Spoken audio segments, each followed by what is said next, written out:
ग्रंथ के प्रथम 5 खंडों पर आचार्य वीरसेन द्वारा विरचित धवला टीका, जो कि 16 पुस्तकों में प्रकाशित हुई है, उसमें से हमारी वर्तमान में प्रथम खंड जीवस्थान की छठी पुस्तक, जिसका नाम है जीवस्थान चूलिका। चूलिकाएं 9 चूलिकाएं वर्णन की गई है। चूलिका का अर्थ बताया था कि उक्तम, अनुक्तम, विशेष उक्तम, कहा गया, नहीं कहा गया, कहे गए का कुछ और विशेष बात करना। जो पहले 5 पुस्तकों के अंदर जीवस्थान में ससंख्या आदि 8 अनुयोग द्वार के द्वारा जो वर्णन किया था, उसी का विशेष वर्णन यहाँ पर किया जा रहा है। हमारे यहाँ पर छठी चूलिका, जिसका नाम है उत्कृष्ट स्तुति बंध, ज्ञानावर्णी कर्म, दर्शनावर्णी कर्म, वेदनी कर्म, मुख्य रूप से तो असाता वेदनी कर्म और अंतराय कर्म, इन 4 का स्तुति बंध 30 कोड़ा कोड़ी सागर बताया था। दर्शन मोहनी कर्म का 70 कोड़ा कोड़ी सागर, चारित्र मोहनी कर्म का 40 कोड़ा कोड़ी सागर, और नाम और गोत्र का 20 कोड़ा कोड़ी सागर बताया था। नाम और गोत्र में कुछ विशेषता आई थी, उन्होंने अलग अलग किया। कौन कौन सी प्रकृति जिसका 10 कोड़ा कोड़ी सागर है, किसका 15 कोड़ा कोड़ी सागर है, किसका 20 कोड़ा कोड़ी सागर है, और उन्होंने पूरी लिस्ट बनाई। नाम कर्म में हमेशा हम देखते आ रहे हैं कि पैकेज बनता है। जैसे टूर एंड ट्रेवल में पैकेज बनता है ना, आपने कोई टूर बनाया तो उसमें कहाँ ले जाएंगे, उसमें और क्या क्या इंक्लूड है, ट्रांसपोर्ट, लोकल ट्रांसपोर्ट इंक्लूड है कि नहीं है, वहां के जो लोकल्स इनको दिखाएंगे नहीं दिखाएंगे। तो ये नाम कर्म में जब भी बात करते हैं तो नरक गति बन रही है, उसके साथ में और कौन सी प्रकृतियां बन रही है, तिरज गति बन रही है, उसके साथ में कौन सी प्रकृतियां बन रहेगी, मनुष्य गति बन रही है, उसके साथ में बन रहेगी। तो अशोका, जब मनुष्य गति बन रही है तो उदारिक शरीर बन देगा, और नरक गति बन रही है तो वैक्रिक शरीर बन देगा, और वैक्रिक शरीर बन देगा तो वैक्रिक अंगोपांग बन देगा। मतलब इस प्रकार से बन जाती है। वेदों में अपने विशेषता क्या देखी थी? नपुंसक वेद, स्त्री वेद और पुरुष वेद। तो पुरुष वेद का तो था 10 कोड़ा कोड़ी सागर, स्त्री वेद का 15 था, और नपुंसक वेद का पूरा 20 कोड़ा कोड़ी सागर का था। तो इस प्रकार से उन्होंने अलग अलग लिस्ट बताकर आयु कर्म की चर्चा की थी। आयु कर्म में उन्होंने शुरू किया था सूत्र नंबर 22 पर अपन किया था। इसका चल रहा था अशोका जी 22 नंबर, नरक गति, मतलब नरकायु और देवायु की बात चल रही थी। यदि सूत्र नंबर 22 में हमारी बात चल रही थी, नरकायु और देवायु की बात चल रही थी। अब कौन बांधेगा नरकायु और देवायु? भाई नारकी तो नरक गति बांधेंगे नहीं, देवगति नहीं बांधेंगे। देवी ने नरक बांधेंगे और न देवी ने नरक बांधेंगे और देवगति बांधेंगे। तो कौन से बांधेंगे? तो हमारी बात चल रही है कि ऐसे कौन से जीव हो सकते हैं जो देवगति और नरक गति का बंद करते हैं? नरक गति वाले पंचेंद्रिय, तिर्यंच और मनुष्य। बस ये बात है। लेकिन इसमें अपने को अपन भोग भूमि के जीव भी ले सकते हैं, क्योंकि भोग भूमि के जीव नियम से देवगति में ही जाते हैं। तो अपन दोनों बात करें, देवगति और नरक गति की बात करें तो वो भी है। मतलब भोग भूमि के लिए तो नियम से देवगति बनती है, और बाकी जो कर्म भूमि के जीव है उनके कौन सी आयु बन सकती है? नरकायु बन सकती है और देवायु बन सकती है। और हमारा यहाँ पर कौन सा प्रकरण चल रहा है? जय श्री श्राव, उत्कृष्ट स्थिति का। तो उत्कृष्ट स्थिति कितनी होती है? 33 सागर की।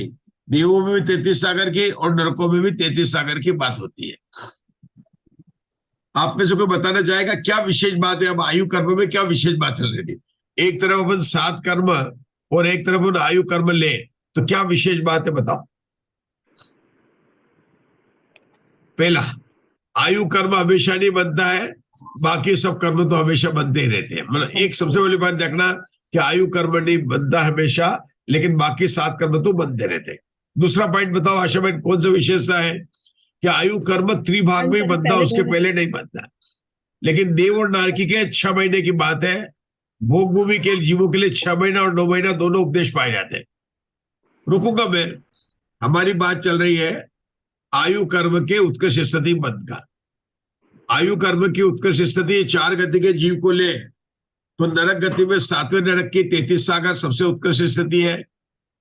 देव में मिथ्या दृष्टि की अपेक्षा से कितना लेना है? 31 सागर, लेकिन सम्यक दृष्टि की अपेक्षा से 33 सागर आयु लेते हैं, बराबर। अब अपन आते हैं नरक और तिरिंच में। तो उत्कर्ष आयु किसके बंधेगी? पंचेंद्रिय तिरिंच के बताया था उन्होंने। तो कितनी हो सकती है उत्कर्ष आयु कि अगर भोग भूमि की अपेक्षा लेंगे तो 3 पल्ले की, चाहे वो मनुष्य हो चाहे देव हो। और अगर हम कर्म भूमि की अपेक्षा लेंगे तो 1 पुरु कोटि। इतनी बात कोई आप लोगों में अगर रिवाइज करेगा कि आयु कर्म के बारे में क्या विशेषता प्रीति जी, तो फिर आगे बढ़ेंगे। अपनी बात चल रही है आयु कर्म को, आप करो मुग्धा जी। चलो मुग्धा जी बोला।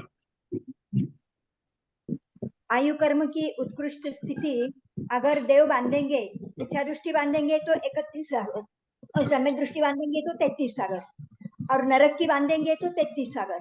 उसके बाद मनुष्य की भोग भूमि वाले बांधेंगे, मनुष्य तिर्यंच तो 3 पल्ले की, और कर्म भूमि के मनुष्य बांधेंगे तो 1 कोटि पूर्व की। बहुत बढ़िया। और कुछ बात बताना चाहेंगे? सब आपने सही बताया। और कोई बताना चाहेंगे? और भी कोई पॉइंट हम बताओ आशा, आयु कर्म के बारे में बताइए। आयु कर्म का जो बंद होता है वो देव गति में और नरक गति में 6 महीने शेष रहते हैं आयु के, तब होता है। मनुष्य गति में 8 अप्रशन काल, मतलब वो आयु का 3 भाग में 2/3 भाग में शुरू होता है। उसके बाद में आयु बनती है, बनती एक बार बननी चालू होती है तो निरंतर बनती रहती है। और वो 8 अप्रशन काल थे उसके, और अगर किसी की आयु सभी अप्रशन काल में नहीं बनती तो अंतिम अंतर मुहूर्त में बनती है। बहुत कुछ, बहुत अच्छा से, बहुत कुछ सही बोला। देखिए आप थोड़ा मतलब थोड़ा सा सही बोला, थोड़ा सा उसको बोलने में बताना चाहता हूँ। 2/3 भाग बन गया और जब 1/3 भाग बचा तो तभी आयु बंधेगी, उसके पहले आयु नहीं बंधेगी। और वो बंधने के 8 अवकाश काल बनते हैं। तो यहां तक तो आपने सही बताया।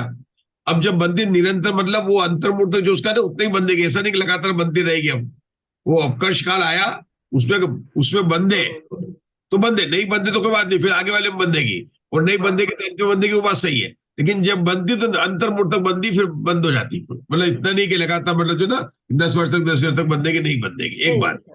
ठीक है ना? बहुत अच्छा आप लोगों ने समझ लिया। दूसरा क्या है? आयु कर्म पहले भोग में बन जाता है, और प्रकृतियां तो पहले में भी बन जाती हैं, दूसरे में भी बन जाती और ये निरंतर बंदी इसमें जन्म लेता है तो वहां भी बन जाती है। आयु कर्म ऐसा है जो पहले भोग में बनता है।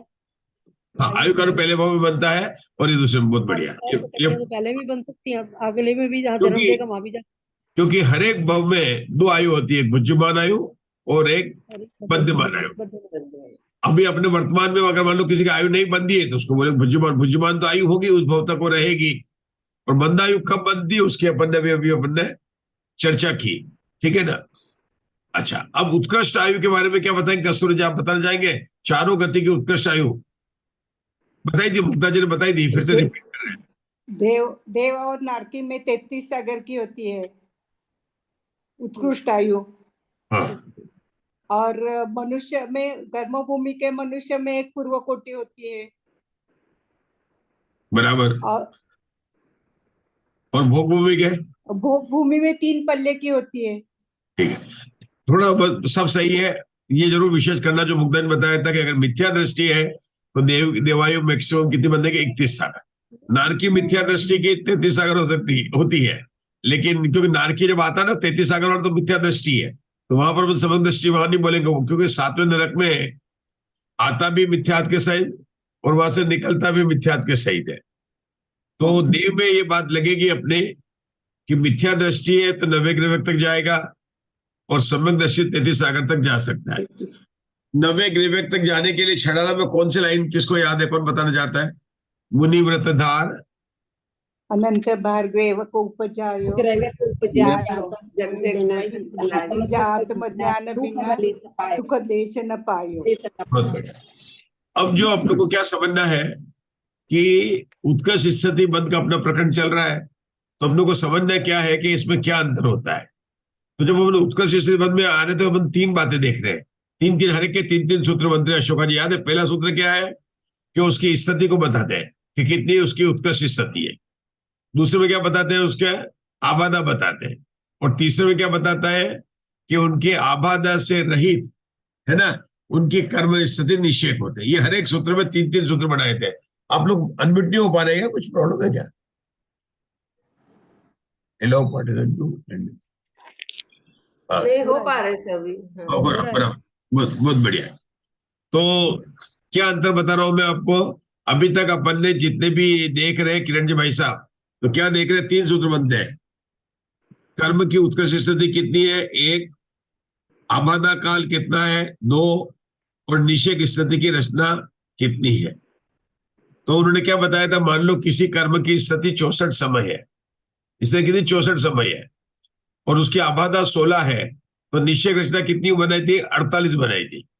फिर से सब है तो कोड़ा कोड़ी सागर में है, लेकिन हमने समझने के लिए बनाया कि मान लो कि उत्कर्ष स्थिति कितना 64 समय है, आबादा काल कितना 16 समय, और निश्चय रचना कितनी 48।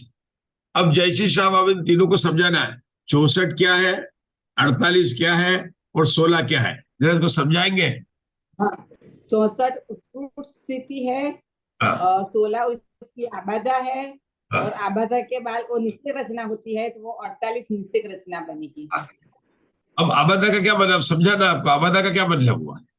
आबादा मतलब उस टाइम तक कर्म उदय में नहीं आएंगे, उसके बाद ही आबादा या समय समाप्त होने के बाद ही कर्म उदय में आएंगे। नहीं, ऐसा है इसका कि निषेक रचना नहीं होगी। जैसे उत्कर्ष स्थिति 64 जैसे 64 समय की उत्कर्ष स्थिति है, तो पहला निषेक कब पाया जाएगा, अगर उसकी आबादा 16 है तो 70वें निषेक से लेकर ऊपर तक निषेक पाए जाएंगे। अपन ने देखा था ना, निषेक रचना भी देखी थी और प्रदेश रचना भी देखी थी। अगर आबादा 16 है तो पहला कितना दिखा जाएगा, 17, 18, 19, 64 है। किरण जी भाई साहब, अगर किसी की कुल स्थिति 48 है और आबादा है 10, तो निषेक कैसे पाए जाएंगे, 10 समय के बाद में 11वां समय, 12वां समय, 13वां समय और 48 समय, तो 11वां समय से लेकर 48 समय तक निषेक पाए जाएंगे। कौन बताएगा, ममता जी। अगर उत्कर्ष स्थिति 50 है और आबादा 5 है, तो बताइए क्या होगा। उत्कर्ष स्थिति 5 है, आबादा 5 है, तो क्या होगा। समय के बाद मैं बताती हूँ। छठे छठे समय से निषेक शुरू होंगे। हाँ बताया, बहुत बढ़िया बताया। छठे समय से निषेक से शुरू होंगे, कब तक होंगे, उत्कर्ष स्थिति तक कच्चे होंगे, और इसके समय में कोई भी नहीं होंगे। फ्रेंड भाई साहब, किसी के अगर 30 समय की आबादा है, 30 समय की उत्कर्ष स्थिति है और 3 समय की आबादा है, तो क्या मतलब होगा, चौथे समय से लेकर 30 समय तक के निषेक आएंगे। मतलब जैसे किसी ने 30 घंटे का कोई बंदा, पर और सरल कर लिया मैंने, 30 घंटे का कोई कर्म बांधा है और उसको 3 घंटे की आबादा है, तो 3 घंटे तक वो बांधा हुआ कर्म वही नहीं आएगा। लेकिन चौथे घंटे से लेकर लगातार 30 घंटे तक वो बराबर आगे आगे उत्तर आता है, चौथा घंटा। मतलब पहला उदय कब आएगा, 5वें घंटे में, 6ठे घंटे में, 7वें घंटे में, एक एक घंटे का अपन एक एक निषेक माना, इस तरह से लगातार उदय में आता रहेगा। ये बात हो गई। और जो आबादा काल है उसमें एक भी निषेक की रचना नहीं होगी, ये बात बताइए। अब अपना वर्तमान का प्रकरण कौन चल रहा है, आयु कर्म का चल रहा है। आयु कर्म में अगर मान लो ने किसी ने 30 घंटे की स्थिति बांधी है, कब, आज तारीख कितनी है, आज तारीख 23 है, तो 23 तारीख को अपन ने स्थिति बांधी सुबह 6, मान लो अपन ने 6 बजे शुरू होता है अपना दिन, अपन 6 बजे सुबह 6 बजे से शुरू किया और 23 बजे से किया, तो कोई कर्म बांधा है, तो वो कब तक आएगा, आयु कर्म बांधा है तो कब तक आएगा, वो 25 तक आएगा। लेकिन ये कर्म कब बांधा होगा अपन ने, 25 घंटे, 23 घंटे का कर्म कब बांधा होगा, ये कल बांध लिया होगा, कल बांध लिया होगा, कल बांध लिया होगा। वो कब बांधा होगा कि कल 24 घंटे थे, तो 24 घंटे के 2/3 करो, कितने हो जाएगा, 24 घंटे के 2/3 करोगे तो 16 घंटे हो जाएंगे। मतलब आज अगर तारीख अपनी 23 है, तो 22 तारीख को सुबह 6 बजे के बाद में 16 घंटा निकलने के बाद में अपन ने कोई आयु कर्म को बांधा होगा। और मान लो वो 23 घंटे का बांधा, तो कब शुरू होगा, वो 6 बजे से शुरू होगा।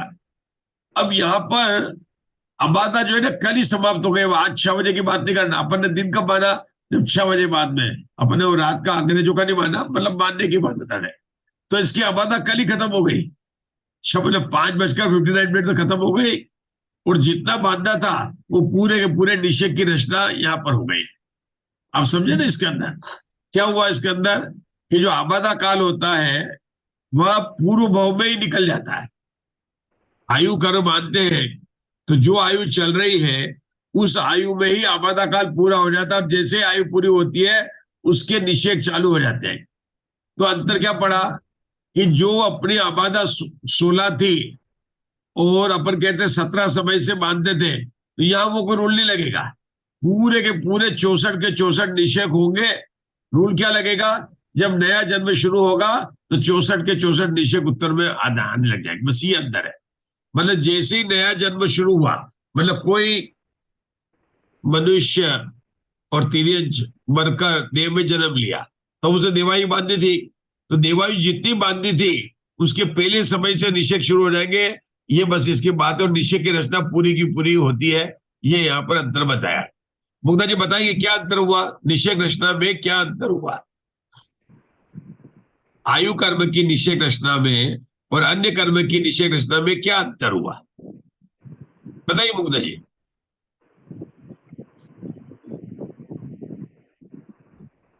आयु कर्म के निषेध अगले भव से चालू होंगे।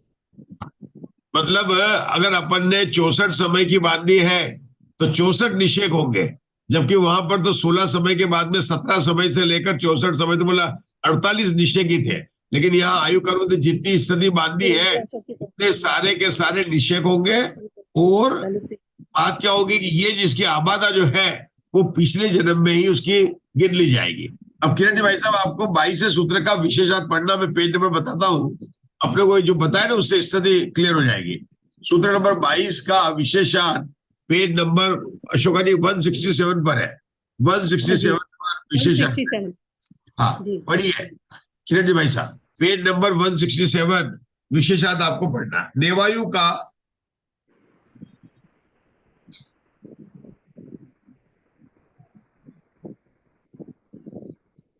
देव आयु का बंध मनुष्य या तिरंज गति में ही हो सकता है। देव आयु का बंध मनुष्य या तिरंज गति में ही हो सकता है, नरक या देव गति में नहीं।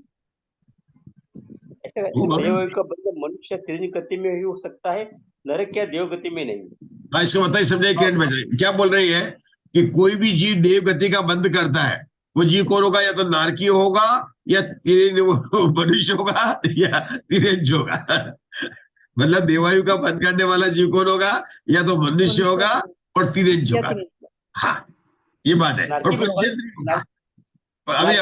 होगा, अभी पंचेंद्री ही होगा, वो न बंध है। ये बात उन्होंने बताई। अब आगे पढ़िए किरण साहब। देवायु का बंध मनुष्य तिरंज गति में ही हो सकता है, नरक या देव गति में नहीं। और आगामी आयु का बंध शीघ्र से शीघ्र बुद्धिमान आयु के 2/3 भाग व्यतीत होने पर तथा अधिक से अधिक मृत्यु के पूर्व होता है। तो कहेंगे कर्म तो किरण भाई साहब, किसी की आयु 90 वर्ष की है तो कब उसका आयु का बंध होगा?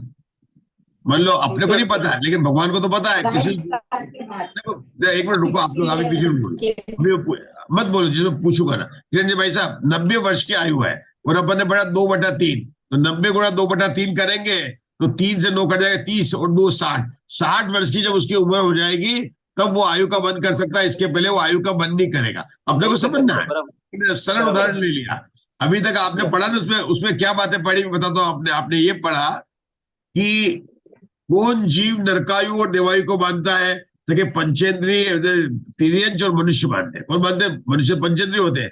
तिर्यंच और मनुष्य गति में ही देव गति और नरक गति का बंध होता है। ये पहला पॉइंट बनाया। तो क्योंकि नारकी और देव, नरक गति और देव नहीं मानते हो। नारकी मरकर न नारकी होता है न देव होता है, देव मरकर न देव होता है और न नारकी होता है। इसलिए देवायु का बंध कौन करेगा, नरकायु का बंध कौन करेगा? तो उत्तर है मनुष्य और तिरंज गति के जीव करेंगे। ये बात है। फिर उन्होंने बोला कब वो आयु कब बांधता है? जो 2/3 भाग होने पर बांधता है। तो मान ला किसी की आयु जो है 66 वर्ष की, कितनी हमने बोला 66 वर्ष की, तो कब बांधेगा? 66 गुणा 2/3 है ना, तो क्या हो जाएगा? 44 वर्ष आ जाएगा। तो क्या रहा है? 44 वर्ष। बोले 44 वर्ष के बाद में वो बांध सकता है। अब उसको आयु बांधने के चांस मिलते हैं, अटेम्प्ट मिलते हैं। 8 अटेम्प्ट डालते हैं, उसको बोलते हैं अपकर्ष काल। वो कोई मान लो नहीं बांधे तो वो उस आयु के मरने से पहले आयु बंध ही लेगा। ऐसा नहीं होगा कि उसकी आयु पूर्ण हो जाए और अगले भव की आयु नहीं बंधे। बताइए किरण भाई साहब, ऐसा नहीं होगा कि कोई जीव बिना आयु बंधे अगले भव की आयु बंधे बिना मरण हो सकता है। अगर ऐसा है तो वो केवल केवली भगवान होंगे, 13वें गुण स्थान वाले होंगे, या उनकी अब आयु क्षय हो जाएगी और नहीं आएगी तो सिद्ध चला जाएगा। मतलब संसार में भटकने वाला, संसार में रहने वाला केवल वो जीव जरूर होगा कि उसके आगे भव की आयु बंधेगी, तभी उसका मरण होगा। केवल अनंत परमात्मा के मनुष्य आयु का उदय है, नई आयु नहीं बनती है, मनुष्य आयु पूर्ण हो जाती है और वह मोक्ष को चले जाते हैं। इतनी बात है। चलिए आगे पढ़िए, आगे पढ़ना आपको। वापस यस मैं बताता हूं। कर्म कर्म भूमि मनुष्य या तिर्यन की उत्कृष्ट आयु 1 कोटि पूर्व वर्ष होती है। कर्म भूमि मनुष्य या तिर्यन की उत्कृष्ट आयु 1 कोटि पूर्व होती है। अतएव देव का बंध बुद्धिमान आयु के 1/3 भाग शेष रहने पर हो सकता है और यही काल देव के सीधे बंध का उत्कृष्ट आबादा काल होगा। मरते समय ही आयु का बंध होने से असंक्षेप अध्वा रूप जघन्य आबादा काल प्राप्त होता है। मरते समय ही आयु का बंध होने से असंक्षेप अध्वा रूप आबादा काल प्राप्त होता है। आबादा काल प्राप्त होता है। मैं समझाऊंगा इसको, एक लाइन और पढ़ लूंगा। इन दोनों मर्यादों के बीच देव के आबादा के मध्यम विकल्प संभव है। भोग भूमि प्राणियों के आगामी आयु का बंध आयु के केवल 6 मास तथा अन्य मत अनुसार 9 मास शेष रहने पर होते हैं। इसमें 2 बात है। हाँ बताए, एक तो इन्होंने बताया कि ये पहले तो बताया कि किसी जीव की आयु मान लो 90 वर्ष की थी, तो वो कब बांधेगा? 60 वर्ष के बाद में बांधेगा। अब ऐसे कितने चांस मिलेंगे उसको? 8 मिलेंगे, हर चांस 1/3 करके मिलेंगे। ठीक है, मान लो कदाचित कोई नहीं बांधे तो मरने से पहले बांधेगा। तो मरने से पहले बांधेगा ना, तो मरने से पहले कब बांधेगा? कि वो छोटे से छोटे काल को कहते हैं असंक्षेपा काल। बस उस छोटे छोटे काल को, वो भी अंतर्मुख में हो सकता है, लेकिन उसको नाम क्या दिया उन्होंने? असंक्षेपा काल। वो क्या काल है? कि जिस जीव ने कौन जीव ने? मनुष्य और तिर्यंच ने, मनुष्य और तिर्यंच लेना, देव और नरक नहीं लेना, उनका रूल अलग है। जिस भोगभूमि का रूल भी अलग है भोगभूमि का रूल भी अलग है। मनुष्य और तिर्यंच ने अगर 8 अपकर्ष काल में आयु नहीं बांधी तो वह जीव नियम से मरण के पहले आयु बांधेगा। आचार्य ने कहा मरण के पहले कितना समय है? कि वह असंक्षेपा काल है, वो बोला अंतर्मुख होता है। ये बात उन्होंने बताई। फिर और क्या बात बताई? कि भोग भूमि के जो जीव होते हैं वे 6 महीने या 9 महीने पहले, 2 उपदेश पाए जाते हैं। कोई कहता है 6 महीने पहले, कोई कहता है 9 महीने पहले कहते हैं। अब इन्होंने ये तो बता दिया कि 33 सागर की आयु होती है नारकी और देवों की। अब इनको बताना पड़ेगा आबादा काल कितनी होती है और निश्चय रचना कितनी होती है। मतलब आगे के सूत्र क्या आएंगे? इन्हीं के आबादा काल कितना होता है और निश्चय रचना कितनी होती है। अब चूंकि आयु है तो यह बताने वाले इसका आबादा काल वही पुराने भाव में शुरू हो जाता है, पुराने भाव में समाप्त हो जाता है। जब नई आयु शुरू होती है तो कोई भी आबादा नहीं होती और सीधे जितनी आयु बांधी थी उतने निषेक थे। जन्म लेने के पहले समय से एक एक निषेक उसका खिड़ने जाता है। तो इसमें निषेक स्थिति कितनी होती है? निषेक कितने बनते हैं? जितने आयु बांधी थी उतने इसके निषेक बनते हैं। ये बात समझाने वाले, ये बात अगर ध्यान रखेंगे तो समझ में आएगा। नहीं तो भाषा अपने को ऐसे लगे क्या बता रहे नहीं पता चलेगा। क्या बताने वाले हैं? कि आयु कर्म की जितनी स्थिति बांधी है उतने ही निषेक होंगे। अगर उसने आगामी आयु बांधी है 60 वर्ष की तो 60 होंगे, 64 वर्ष की बांधी 64 बांधेंगे। ज्ञानावर्णादि कर्म क्या बन रहा था? कि 64 बांधी है, 64 समय की स्थिति है तो 16 समय की आबादा है, तो 17 समय से निषेक बने थे। लेकिन यहां पर क्या है कि पहले समय से निषेक बनेंगे, लेकिन वो निषेक कब बंधेंगे? जब पिछली आयु समाप्त हो जाएगी और नई आयु शुरू होगी, तब से एक एक करके निषेक गिरेगा। हम पढ़ेंगे, एक बार आप 23 सूत्र में पढ़िए किरण भाई साहब, हमको समझ में आएगा। 23 नंबर का सूत्र, पूर्व कोड़ी तिभागो आबादा।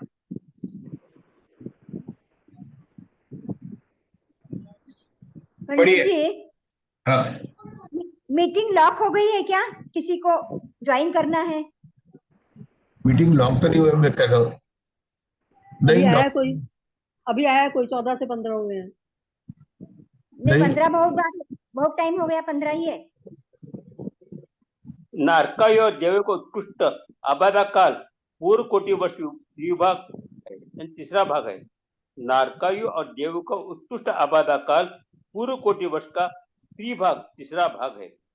पूर्व कोटि के विभाग से लेकर असंक्षेपादा पर्यंत आबादा का प्रमाण होता है, ऐसा अर्थ ग्रहण करना चाहिए।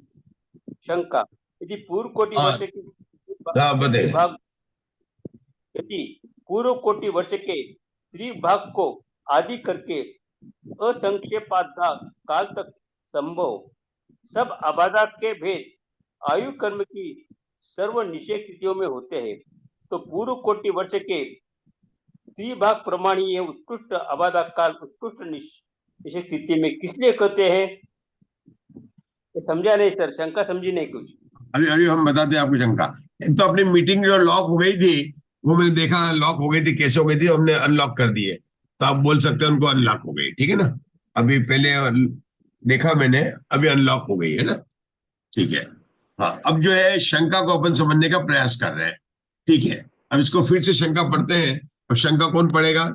शंका कोई पढ़ेगा, दूसरा तो बताएंगे।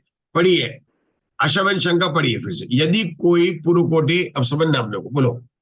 यदि पहले ऊपर सूत्र पढ़ लीजिए, पहले सूत्र पढ़ पूर्व कोटि पूर्व कोटि विभागो आबाधा नरकायु और देवायु का उत्कृष्ट आबाधा काल पूर्व कोटि वर्ष का त्रिभाग है। पूर्व कोटि के त्रिभाग से लेकर असंक्षेपादा पर्यंत आबादा का प्रमाण होता है, ऐसा अर्थ ग्रहण करना चाहिए। रुकेंगे इसको अपन जो है आशा बहन, इसको फिर से लेते हैं अपन, एक बार फिर से लॉग इन कर लेते हैं। कुछ लोग लॉग भी नहीं करना, समय भी हो गया है, अपन फिर से लॉग इन करते हैं, है ना। सब लोग लॉग इन करते हैं। बोलो भगवान महावीर की जय।